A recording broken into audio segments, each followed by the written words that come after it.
Hello नमस्कार, मैं सुदेश कुमार। मेरी YouTube channel Ram one two पर आपका स्वागत है। कैसे हैं आप लोग? अगर आपने अभी तक मेरे यूट्यूब चैनल को सब्सक्राइब नहीं किया तो सब्सक्राइब करें।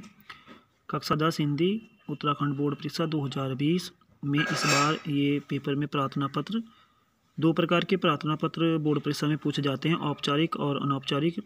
किसी एक प्रकार के पत्र को विद्यार्थियों को बोर्ड परीक्षा में करना होता है और इसके लिए 5 अंक निर्धारित हैं। इस बार उत्तराखंड बोर्ड परीक्षा 2020 की परीक्षा में पूछे गए औपचारिक और अनौपचारिक पत्र विद्यालय में प्रथम स्थान प्राप्त करने पर अपने मित्र को बधाई देते हुए उसे एक पत्र लिखिए। आपका काल्पनिक नाम क ख ग है। तो इस प्रकार पत्र लिखना है। आपका एक मित्र है और उसने जो है बोर्ड परीक्षा में प्रथम स्थान प्राप्त किया है, आपको उसे बधाई पत्र भेजना है। तो किस प्रकार से ये पत्र लिखना है और बोर्ड परीक्षा 2020 की परीक्षा में पूछा गया था। तो यहाँ पर देखिए, परिषदीय परीक्षा 2020 और विद्यालय में प्रथम स्थान प्राप्त करने पर अपने मित्र को बधाई देते हुए उसे एक पत्र लिखिए। आपका काल्पनिक नाम क ख ग है। तो यहाँ पर स्टार्ट ऐसे करना है, पेपर में ऐसे लिखना है। मकान संख्या 206, हरबटपुर, देहरादून, 3 मार्च 2020। प्रिय साक्षी, मधुर स्मृति, मुझे अभी अभी समाचार पत्र के माध्यम से पता चला है कि तुमने इस वर्ष बोर्ड की परीक्षा में मेरिट सूची में प्रदेश में प्रथम स्थान प्राप्त किया है। बहुत बहुत बधाई। तुम आगामी परीक्षाओं में भी इसी प्रकार स्थान प्राप्त करोगी, मुझे पूरा विश्वास है। यह तुम्हारी कड़ी मेहनत का सुफल है। सच कहूँ तो साक्षी, मन तो यह कर रहा है कि सारा काम धाम छोड़कर तुम्हारे पास चली आऊँ, पर यह संभव नहीं, इसलिए सारा काम धाम छोड़कर तुम्हें पत्र लिखने बैठी हूँ। इस सफलता के लिए मेरी ओर से हार्दिक बधाई। ईश्वर करे तुम दिन दूनी रात चौगुनी उन्नति करो। एक बार फिर बहुत बहुत बधाई। तुम्हारी सखी, तुम्हारी सहेली, सलोनी क ख ग। दूसरा पत्र जो औपचारिक है वो इस प्रकार से था। नगर निगम अधिकारी को पत्र लिखे कि आपके क्षेत्र में सड़कों पर बहुत अधिक पानी जमा हो गया है, जिससे मलेरिया फैलने का डर है। आपका काल्पनिक नाम क ख ग है।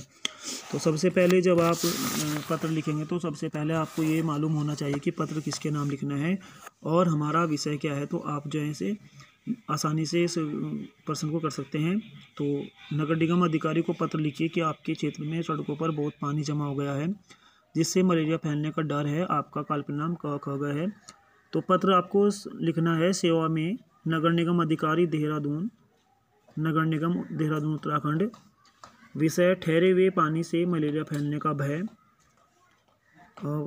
आपको लिखना है महोदय, उपयुक्त विषय का आपको अवगत कराना है कि हम प्रेमनगर के सभी निवासी आपका ध्यान अपने नगर की सफाई एवं स्वच्छता की ओर आकर्षित करना चाहते हैं। वर्षा समाप्त हुए 1 सप्ताह बीत चुका है, पर अभी भी सड़कों पर जगह जगह गड्ढों में पानी जमा है।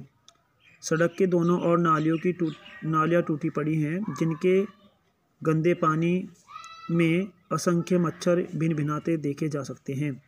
स्थिति यह है कि सड़क से गुजरना कठिन है। मच्छरों के कारण अब तो पूरे प्रेमनगर में मलेरिया फैले जाने का खतरा मंडरा रहा है।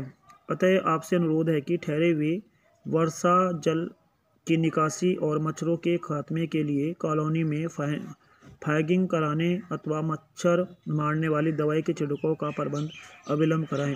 धन्यवाद। दिनांक 3/3/2020, भवदीय क ख ग, समस्त प्रेमनगर निवासी। इस प्रकार से आपको यह पेपर में करना है और ये 2 प्रकार के प्रार्थना पत्र पेपर में पूछे जाते हैं, औपचारिक और अनौपचारिक, और दोनों प्रकार के पत्रों में से एक प्रकार का पत्र इसमें करना होता है। और ये 2020 की इस बोर्ड परीक्षा में पूछा गया था। 5 नंबर का ये प्रश्न जो इस प्रकार से यहाँ पर पूछा जाता है। इसके बाद आपका इसी पोर्शन में क्वेश्चन संख्या 4 है। निम्न में से क्रियापद छांटकर क्रिया भेद लिखिए। तो विद्यार्थी परीक्षा भवन में जा रहे हैं, ये बोर्ड परीक्षा में क्वेश्चन आया था। इसमें आपको क्रिया और क्रिया का नाम लिखना है। तो इसमें जो क्रिया है वह है जा रहे हैं, और क्रिया है इसमें अकर्मक समापिका। दूसरा प्रश्न है वह पानी पी रहा है, क्रिया है इसमें पी रहा है, और क्रिया का नाम है सकर्मक समापिका। अगला क्वेश्चन है यथा निर्देश उत्तर दीजिए। छात्र ध्यानपूर्वक पढ़ते हैं, क्रिया विशेषण छांट कर लिखिए। तो इसमें जो आपका क्रिया विशेषण रहेगा वो है ध्यानपूर्वक। अगला प्रश्न है रेल से जाने की अपेक्षा तुम हवाई जहाज से चले जाओ। समुच्चय बोधक वाक्य छांट कर लिखना है। तो इसमें जो आपका समुच्चय बोधक है वो अपेक्षा है। अगला प्रश्न है, निम्नांकित का यथा निर्दिष्ट उत्तर दीजिए। जिन विद्यार्थियों ने परिश्रम किया वे उत्तीर्ण हो गए, यह किस प्रकार का वाक्य है? इसके विकल्प आपको दिए गए हैं, सरल वाक्य, मिश्र वाक्य, संयुक्त वाक्य। तो इसका जो सही विकल्प है वो मिश्र वाक्य है। निम्न में से ये सरल वाक्य है आपका, निम्न में से प्रश्नवाचक वाक्य का चयन कीजिए। 3 विकल्प यहाँ पर दिए गए हैं। मोहन आज विद्यालय नहीं गया, वह समझदार है। तुम क्या कर रहे हो? तो इसका जो विकल्प सही है वो तीसरा, तुम क्या कर रहे हो। अगला प्रश्न है, अशोक पुस्तक पढ़ता है, क्रमवाच्य में इसे बदलना है। तो अशोक द्वारा पुस्तक पढ़ी जाती है। अमित से दौड़ा नहीं जाता, कृतवाच्य में परिवर्तन करना है। तो इसका जो है अमित नहीं दौड़ता। प्रश्न संख्या इसका 6 है। 6 में आपका जो पहला 2 पार्ट्स हैं, इनके 2 पार्ट्स पूछे जाते हैं। पहला, निम्न शब्द में से तारा शब्द का अर्थ छांट कर लिखिए। यहाँ पर 3 विकल्प दिए गए हैं, चंद्रमा, नक्षत्र और रश्मि। यहाँ पर जो सही विकल्प है वो दूसरा है आपका, नक्षत्र। दूसरा है, चंद्रमा का पर्यायवाची शब्द बताइए। तो यहाँ पर 3 विकल्प आपके दिए गए हैं, भानु, राकेश और दिनकर। सही विकल्प है आपका राकेश। धन्यवाद।